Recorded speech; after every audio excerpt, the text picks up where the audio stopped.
Cherchez premièrement le royaume et la justice de Dieu, et toutes ces choses vous seront accordées par-dessus tout, nous dit la Bible dans le livre de Matthieu au chapitre 6, verset 30. Bien-aimés dans le Seigneur, lorsque la Bible nous demande de rechercher en premier le royaume des cieux et la justice de Dieu, on peut croire dans un premier temps qu'on est en train de nous demander de rechercher en premier notre place au ciel.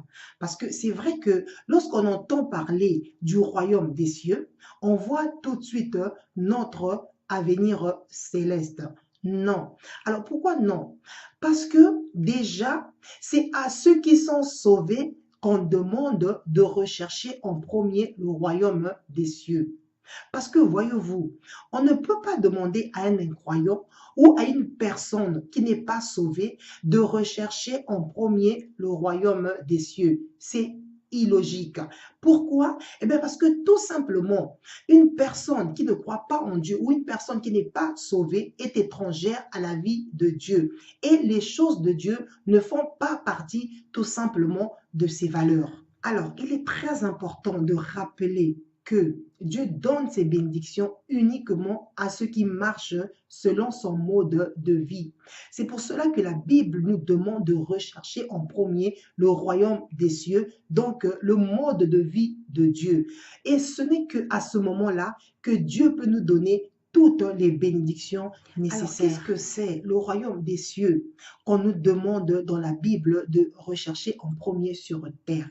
Alors, il est très important de savoir que le royaume des cieux n'a rien à voir avec notre place céleste. Parce que de toutes les façons, c'est seuls ceux qui sont sauvés qui doivent rechercher le royaume des cieux. Et donc, le royaume des cieux qu'on nous demande de rechercher, c'est tout simplement le mode de vie que Dieu nous demande d'adopter sur terre.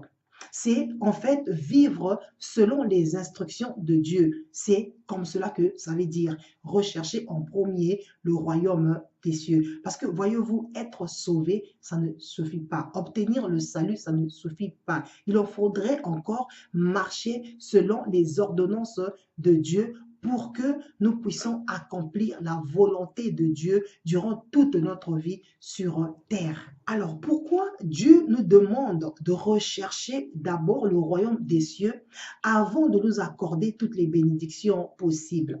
Alors, il est très important de savoir que Dieu a créé l'homme, non pas pour son propre plaisir d'abord, non pas pour qu'il puisse d'abord se servir lui-même, mais au contraire, pour qu'il puisse d'abord servir Dieu et en retour, Dieu pourra le bénir.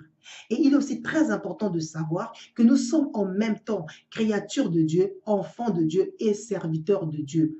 Et le rôle d'un serviteur, c'est d'abord servir son maître avant de se servir lui-même. Et c'est en fonction des services qu'il va rendre au maître qu'il sera récompensé par la suite. Et c'est pour cela que nous devrons d'abord servir Dieu et en retour, le Seigneur pourra nous bénir de toutes sortes de bénédictions spirituelles et matérielles. Dieu a promis à toute personne qui le servira de le bénir de toutes sortes de bénédictions spirituelles et matérielles. D'ailleurs, Jésus-Christ nous l'a dit dans le livre de Luc au chapitre 18, verset 29. Et qu'est-ce que Jésus-Christ a dit? Je vais le lire. Jésus-Christ nous dit, je vous le dis en vérité, excusez-moi, je vous le dis en vérité, il n'est personne qui, ayant quitté à cause du royaume de Dieu, sa maison ou sa femme, ou ses frères, ou ses parents, ou ses enfants, ne reçoivent beaucoup plus dans ce siècle-ci et dans le siècle à venir la vie éternelle. Donc, comme je l'ai dit, Dieu a promis à toute personne qui le servira de le bénir sur terre et dans le ciel. Alors, la Bible nous dit dans le livre de 2 Corinthiens 5, 20 que nous faisons les fonctions d'ambassadeurs pour Christ. Alors, qu'est-ce que ça veut dire? Ça veut tout simplement dire que tout enfant de Dieu qui marche selon le mode de vie de Dieu, qui marche selon les instructions de Dieu, est un ambassadeur de Dieu sur terre. Cette personne-là représente le royaume des cieux sur terre, un peu comme les ambassadeurs de ce monde qui représentent leur pays d'origine dans un autre pays étranger. Et cette personne aussi a pour rôle de mettre en relation les gens avec Nous voyons comment les ambassadeurs de ce monde représentent leur pays d'origine à l'étranger et comment ils sont pris en charge à 100% par leur pays d'origine et non pas par leur pays d'accueil. Et nous aussi, lorsque nous devenons ambassadeurs de Dieu, le royaume des cieux devient notre pays d'origine qui nous a envoyés en mission sur terre et qui devrait normalement nous prendre en charge à 100%. Tous nos besoins devraient être pourvus par Dieu, par le royaume des cieux qui est un royaume très riche et qui ne manque de rien. Alors, si tous les enfants de Dieu recherchaient en premier le royaume des cieux dans leur vie, comme Dieu nous le demande, ils ne manqueraient de rien et ils allaient vivre dans l'abondance absolue.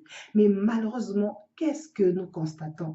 C'est que c'est plutôt les enfants de Dieu qui manquent presque de tout. Ils n'ont pas la paix, ils n'ont pas la joie et ils sont dépourvus des biens matériels. Tout cela parce que nous avons inversé les priorités. Au lieu de rechercher d'abord en premier le royaume des cieux, comme la Bible, comme Dieu nous le demande, nous avons préféré rechercher les choses de ce monde. Et c'est pour cela que tout est presque difficile dans nos vies. Alors que si on avait d'abord recherché le royaume des cieux en premier, je crois que les choses allaient être faciles et automatiques parce que Dieu est fidèle, voyez-vous.